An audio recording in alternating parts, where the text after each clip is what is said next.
Filipenses, capítulo de número 4.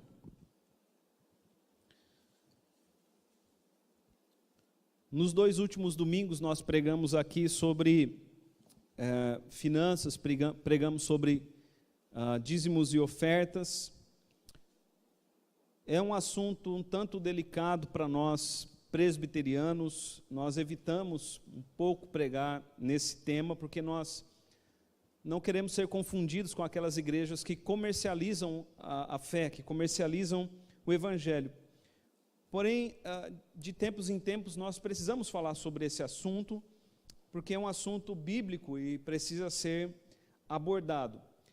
E nós tivemos uma resposta da igreja nessas duas últimas semanas. Algumas pessoas nos procuraram para falar que Deus falou ao coração delas sobre a necessidade de serem fiéis nos dízimos e nas ofertas. Algumas pessoas também procuraram o nosso tesoureiro para começarem, a serem fiéis a Deus.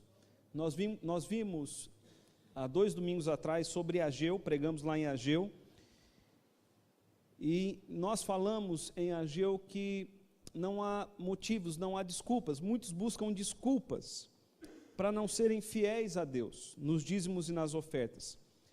Só que as bênçãos e as maldições estão ligadas a dizimar e ofertar também, porque dizimar e ofertar faz parte da aliança. E nós vimos ali em Ageu que quando o povo voltou a dizimar e a ofertar, Deus abençoou as pessoas, Deus abençoou as famílias, Deus trouxe um avivamento ali, um despertamento em Israel. E na semana passada nós pregamos sobre a viúva pobre, e vimos que Jesus Cristo aprovou a entrega da viúva pobre, como um ato de culto. Então, a dízimos e ofertas faz parte do culto, é um ato também ligado à nossa fé, é um ato de fé. E a questão que envolve sempre é quem sustenta a nossa vida. Por isso, meus irmãos, vamos ler aqui, vou estar encerrando esse assunto hoje, vamos ler Filipenses capítulo 4, a partir do versículo 10. Filipenses capítulo 4, a partir do versículo 10. Alegrei-me sobremaneira no Senhor, porque agora, uma vez mais, renovastes a meu favor o vosso cuidado, o qual também já tinhais antes, mas vos faltava oportunidade. Digo isso não por causa da pobreza, porque aprendi a viver contente em toda e qualquer situação, tanto sei estar humilhado como também ser honrado. De tudo e em todas as circunstâncias já tenho experiência, tanto de fartura como de fome, assim de abundância como de escassez. Tudo posso naquele que me fortalece. Todavia fizestes bem, associando-vos na minha tribulação. E sabeis também vós, ó Filipenses, que no início do Evangelho, quando parti da Macedônia, nenhuma igreja se associou comigo no tocante a dar e receber, senão unicamente vós outros. Porque até para Tessalônica mandastes não somente uma vez, mas 2, o bastante para as minhas necessidades. Não que eu procure o donativo, mas o que realmente me interessa é o fruto que aumente o vosso crédito. Recebi tudo e tenho abundância, estou suprido, desde que Epafrodito me passou as mãos, o que me veio da vossa parte, como aroma suave, como sacrifício aceitável e aprazível a Deus. E o meu Deus, segundo a sua riqueza em glória, há de suprir em Cristo Jesus cada uma das vossas necessidades. Ora, a nosso Deus e Pai, seja a glória pelos séculos dos séculos. Amém. Vamos orar, irmãos. Pai querido, em nome de Jesus Cristo, nós estamos diante da Tua palavra, Senhor. Pedimos ao Senhor graça, pedimos ao Senhor misericórdia, Pedimos ao Senhor que fale conosco, que fale aos nossos corações. Pedimos ao Senhor que traga vida espiritual a cada um de nós. E que a Tua palavra, ó Deus, nos transforme, que a Tua palavra de fato entre no mais íntimo dos nossos corações. Nós oramos, ó Deus, pedindo a ação do Teu Espírito Santo sobre as nossas vidas, pedindo a ação do Teu Espírito Santo sobre esta igreja. Ó Deus amado, repreende, Senhor, a ação do inimigo em nosso meio. Em nome de Jesus nós oramos. Amém. Meus irmãos, o apóstolo Paulo é quem escreveu Filipenses. Paulo escreveu Filipenses por volta do ano 62 depois de Cristo. E essa carta é uma carta entre amigos. É a carta onde o apóstolo Paulo, ele parece não falar com distância da igreja, mas ele fala com muita proximidade dos irmãos. Ele fala com os filipenses, como se os filipenses fossem de fato amigos próximos dele.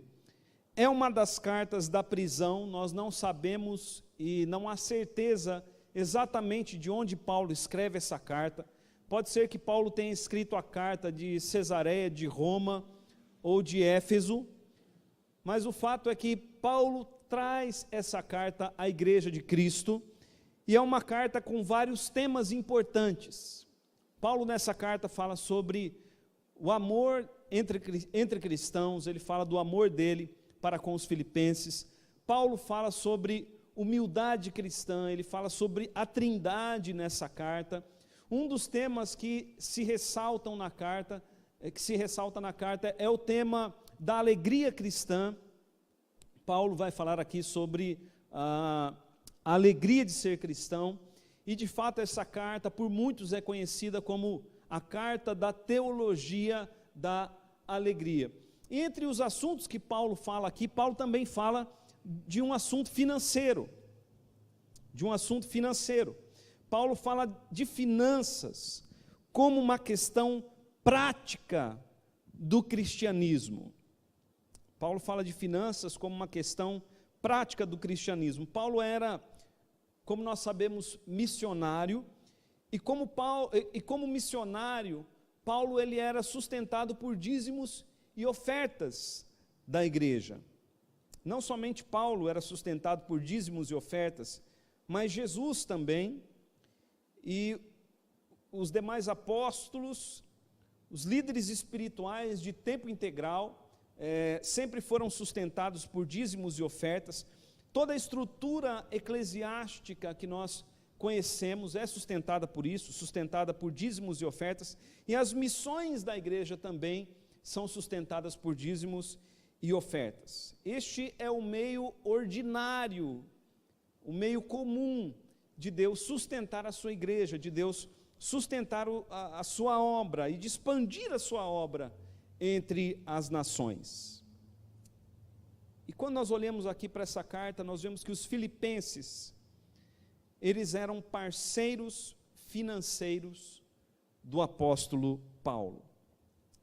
E a parceria dessa igreja era motivo de alegria para Paulo. Veja ali o versículo 10, ele diz, capítulo 4 de Filipenses, o versículo 10, ele diz: alegrei-me sobremaneira no Senhor, porque agora uma vez mais renovastes a meu favor o vosso cuidado.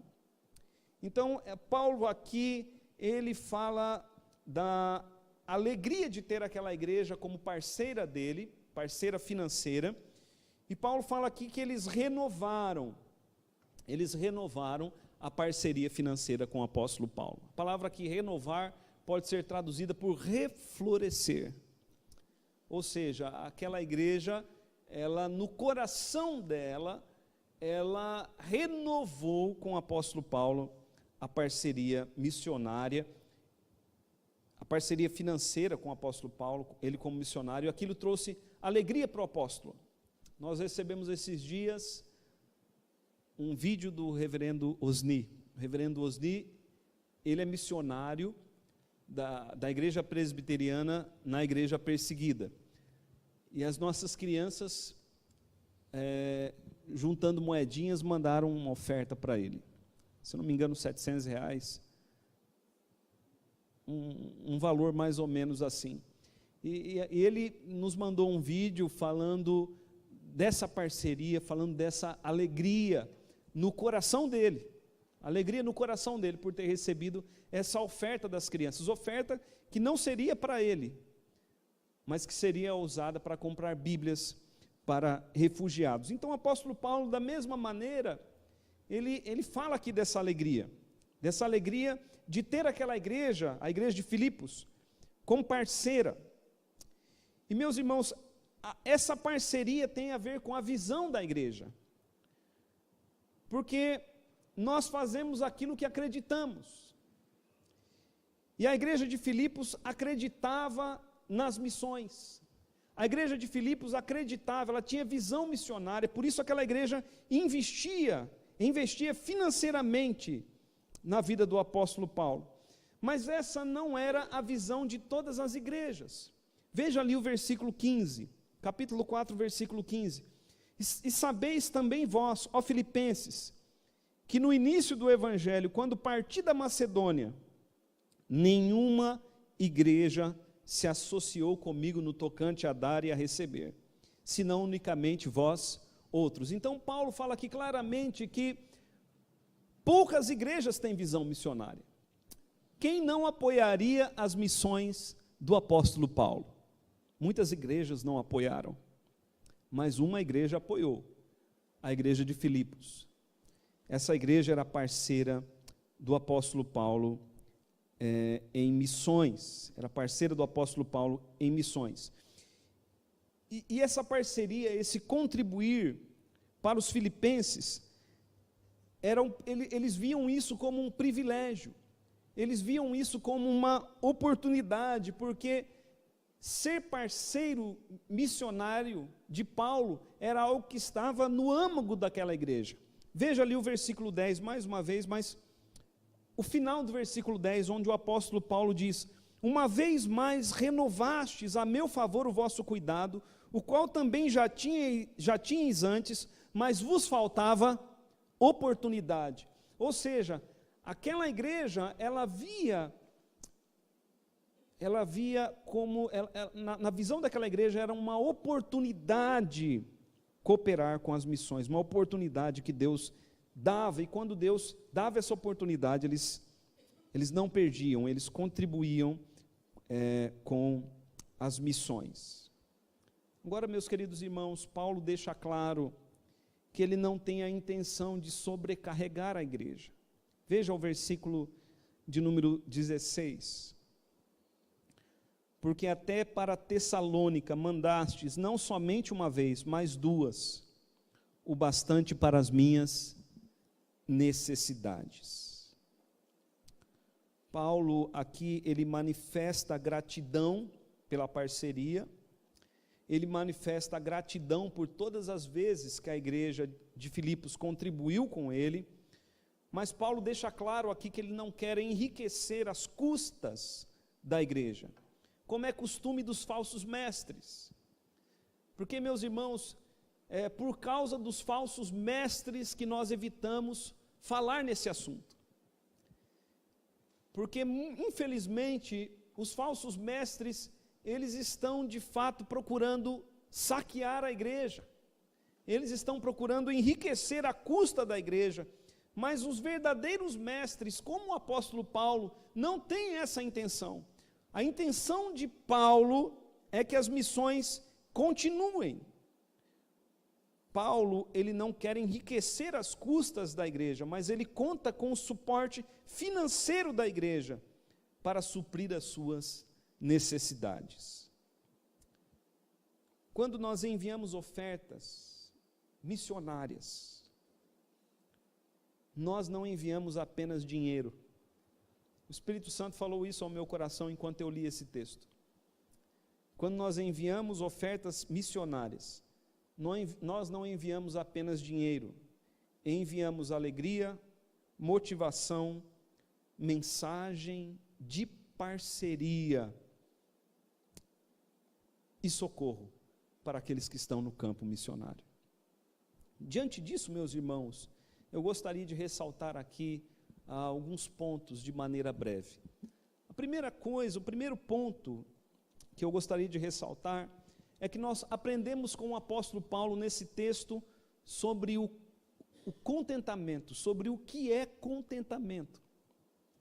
Veja ali o versículo 11 até o versículo 13. Paulo diz assim: digo isso não por causa da pobreza, porque aprendi a viver contente em toda e qualquer situação. Ou seja, Paulo está dizendo: olha, eu me alegro com a oferta de vocês, eu estou feliz com o dinheiro que vocês me enviaram, mas eu estou dizendo isso, que eu estou feliz, não por causa da pobreza, porque eu aprendi a viver contente em toda e qualquer situação, tanto sei estar humilhado, como também ser honrado, em tudo, em todas as circunstâncias, já tenho experiência, tanto de fartura como de fome, assim de abundância como de escassez, tudo posso naquele que me fortalece. E aí a gente sai na rua para dar uma volta ou para ir ao mercado e nós encontramos vários carros com Filipenses 4,13, tudo posso naquele que me fortalece, só que descontextualizado, fora do contexto. O apóstolo Paulo está nos ensinando aqui o contentamento. Paulo estava vivendo um momento de pobreza. Isso é claro para nós. No versículo 11 ele diz: digo isso não por causa da pobreza. Paulo estava vivendo um momento de pobreza. Imagine que antes do apóstolo Paulo ser apóstolo, quando ele era apenas um judeu, um perseguidor da igreja, ele era um homem rico. Ele era um homem rico. Tudo indica que ele era um homem rico, mas quando Paulo se converte, quando ele é tocado por Cristo no caminho para Damasco, a vida de Paulo muda completamente. Paulo perde tudo que tem. Paulo é deserdado. Ele é deserdado dos seus bens, ele é deserdado da sua família. Alguns historiadores dizem que ele perdeu toda a sua herança. E Paulo, de perseguidor da igreja, passa a ser perseguido. Paulo, que fazia as pessoas sofrerem pelo evangelho, agora ele passa a aprender o que é sofrimento por causa do evangelho. Então ele está passando aqui um momento de pobreza. Mas no coração de Paulo há contentamento. Exteriormente há pobreza, mas interiormente há contentamento. E o contentamento, meus irmãos, para nós não é algo natural. Não é algo natural. Nós nunca estamos plenamente contentes com o que temos. Nunca estamos satisfeitos. Então o contentamento não é algo natural. Por causa da queda, por causa do pecado que entrou em nossos corações como um parasita, nós nunca estamos satisfeitos. Mas uma vez que nós estamos em Cristo Jesus, nós passamos a aprender o que é contentamento. Veja o versículo 11, Paulo diz assim: digo isso não por causa da pobreza, porque aprendi a viver contente em toda e qualquer situação. Paulo não diz que ele é contente por natureza, mas ele diz que ele aprendeu o que é o contentamento. Ele aprendeu o que é o contentamento. Cristo lhe ensinou o que é o contentamento. E o versículo de número 12 nos é muito claro, porque vai dizer que com o passar dos anos, experiências vividas, situações, circunstâncias, o apóstolo Paulo foi sendo como que moído por Deus, e Deus lhe foi ensinando o que é o contentamento. Paulo aprendeu o contentamento quando ele aprendeu que Deus é quem o sustenta em todos os momentos da sua vida. Veja o versículo 13. Tudo posso naquele que me fortalece. Antes Paulo diz, tanto sei estar humilhado como honrado, de tudo em todas as circunstâncias. Já tenho experiência tanto de fartura como de fome, assim de abundância, como de escassez. Tudo posso naquele que me fortalece. Em uma outra tradução se diz: aprendi a estar contente com o que tenho. A caminhada com Deus nos ensina o contentamento. Não é algo natural, mas a caminhada com Deus nos ensina o contentamento. E quando Paulo diz, tudo posso naquele que me fortalece, a palavra posso aí, tudo posso, ela pode ser traduzida por poder, mas há uma segunda tradução para ela, que é milagres. É como se o apóstolo Paulo dissesse assim: Deus milagrosamente me sustenta. Ele milagrosamente me sustenta. Ele milagrosamente me fortalece no meu coração, no meu interior.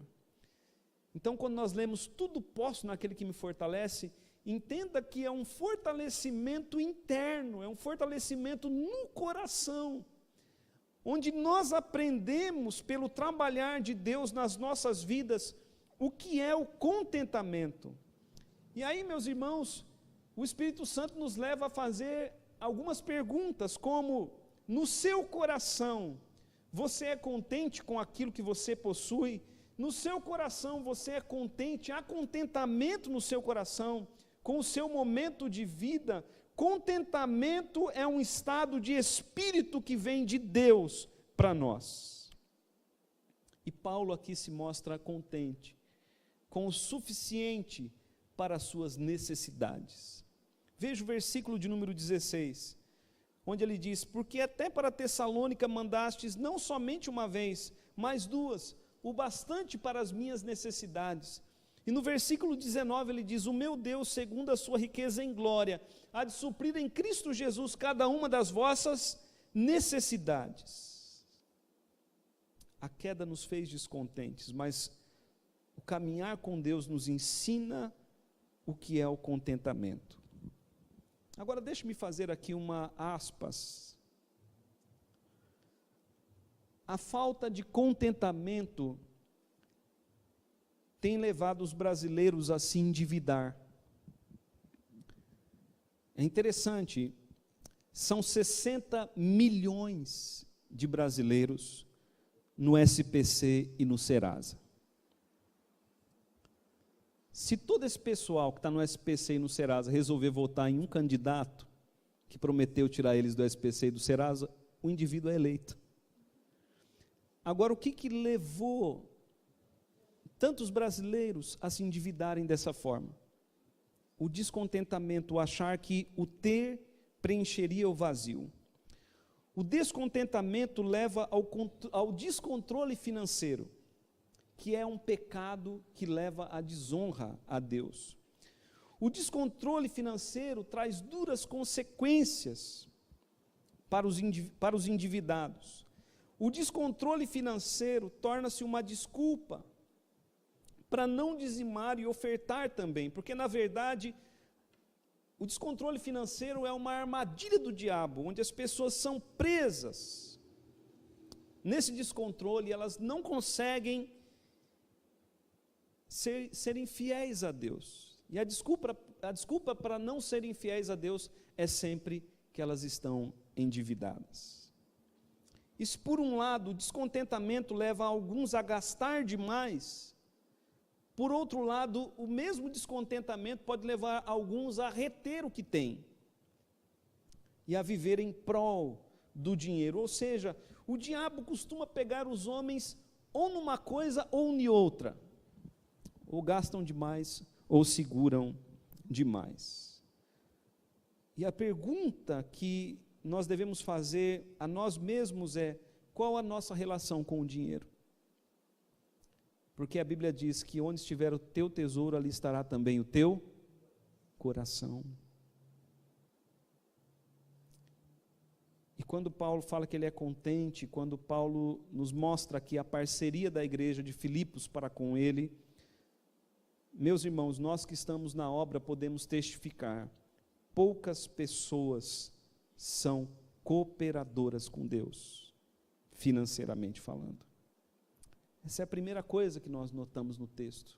Segunda coisa que nós notamos aqui, e que aprendemos com o apóstolo Paulo, é que nossos dízimos e ofertas devem ser entregues como um ato de culto a Deus. Eu quero que você leia comigo ali Filipenses capítulo 2, versículos 17 e 18, Filipenses capítulo 4, meus irmãos, perdão. Filipenses capítulo 4, versículos 17 e 18. Paulo diz assim: não que eu procure o donativo, mas o que me interessa é o fruto que aumente o vosso crédito. Recebi tudo e tenho abundância, estou suprido, desde que Epafrodito me passou às mãos o que me veio da vossa parte, como aroma suave, como sacrifício aceitável e aprazível a Deus. Em outras palavras, Paulo está dizendo aqui o seguinte: olha, eu estou feliz com a oferta que vocês me enviaram, e algo realmente me interessa, mais do que o dinheiro de vocês, Paulo diz, é que quando vocês são fiéis, vocês são abençoados. Paulo usa aqui uma expressão, fruto que aumente o vosso crédito. É como se Paulo dissesse que Deus não vai deixar isso passar em branco, ou seja, Ele vai recompensar aqueles que de coração abençoam a obra. Mas Paulo também diz, olha, eu recebi tudo, eu estou suprido, e a oferta que vocês me enviaram foi aceita por Deus da mesma maneira que o culto que vocês prestam a Deus. Veja o versículo 18, como é isso mesmo. Paulo diz, recebi tudo e tenho em abundância, estou suprido, desde que Epafrodito me passou às mãos o que me veio da vossa parte, como aroma suave, como sacrifício aceitável e aprazível a Deus.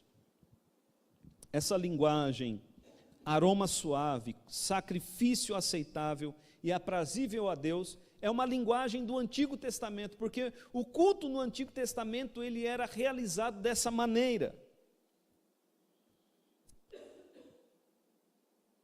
E Paulo está dizendo que dizimar e ofertar faz parte do nosso culto a Deus. Meus irmãos, isso não é algo novo. Quando nós vimos ali a oferta da viúva pobre, Jesus estava diante do gasofilácio, vendo como os homens davam o dinheiro. Nós vimos isso semana passada. E Jesus Cristo, ele recebe a oferta da viúva pobre como um ato de culto, como um ato de culto. Então, dizimar e ofertar é parte do nosso culto. E é por isso que nós temos um momento no culto para entrega de dízimos e ofertas. E na visão do apóstolo Paulo, a visão que Paulo nos passa aqui de maneira clara, é que aqueles que dizimam e ofertam, eles não estão dando para a igreja, mas eles estão dando de fato a Deus. Porque Deus é o Senhor da igreja. E quando nós falamos isso, alguns objetam, dizendo, mas Deus não precisa de dinheiro. E de fato, meus irmãos, Deus não precisa de dinheiro. Lá em Ageu, Deus diz que Ele é dono do ouro e dono da prata, mas a maneira que Deus determinou, a maneira que Deus decretou, a maneira que Deus escolheu manter a sua igreja, é através de dízimos e ofertas. Então, quando nós estamos dando para a igreja, na verdade nós estamos dando a Deus. E é Deus que há de recompensar a cada um, segundo a medida da sua fé. Nosso compromisso e fidelidade deve ser para com Deus. E nós devemos entender que o ato de dizimar e ofertar é tão espiritual quanto o ato de orar, quanto o ato de cantar um hino, quanto ouvir a pregação. Dizimar e ofertar é parte do culto, é um ato espiritual, e nós devemos fazer isso com com espiritualidade. Devemos fazer isso também em espírito e em verdade, como nos ensinou Jesus. Para encerrar, meus irmãos, nós aprendemos com o apóstolo Paulo que quando nós somos fiéis nos dízimos e nas ofertas, Deus supre todas as nossas necessidades. Veja ali dois versículos, versículo 15 e o versículo 19, aqui de Filipenses 4. Filipenses 4, versículo 15 diz: E sabeis vós, ó Filipenses, que no início do Evangelho, quando parti da Macedônia, nenhuma igreja se associou comigo no tocante a dar e receber, senão unicamente vós outros. Vê que Paulo diz aqui, no tocante a dar e receber. Isso aqui, meus irmãos, tem dois sentidos. Paulo está dizendo que nós recebemos do Evangelho e nós contribuímos então financeiramente. Mas há um outro sentido também. Quando nós damos a Deus, nós damos daquilo que Deus nos deu. E quando nós damos a Deus, Deus certamente nos devolve. Ele nos abençoa. Veja o versículo 19. E o meu Deus, segundo a sua riqueza em glória, há de suprir em Cristo Jesus cada uma das vossas necessidades. É interessante Paulo dizer isso, porque Paulo vem dizendo antes: estou suprido, todas as minhas necessidades estão supridas. Paulo chega a dizer que ele tem o suficiente, ele tem em abundância. Veja o versículo 18, onde ele diz: recebi tudo e tenho em abundância, estou suprido.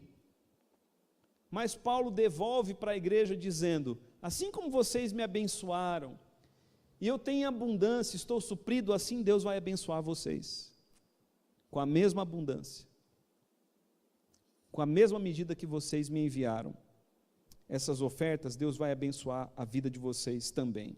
Meus irmãos, essa é a palavra de Deus e nós devemos crer.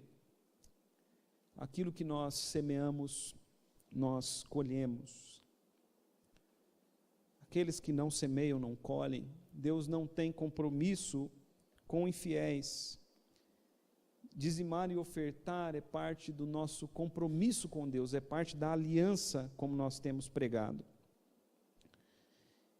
E quando nós dizimamos e ofertamos, nós fazemos na certeza de que aquilo que estamos dando não vai nos faltar.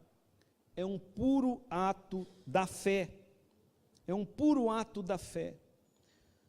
Não vamos dar como barganha, mas vamos dar crendo que Deus não vai nos deixar faltar no tocante a dar e receber.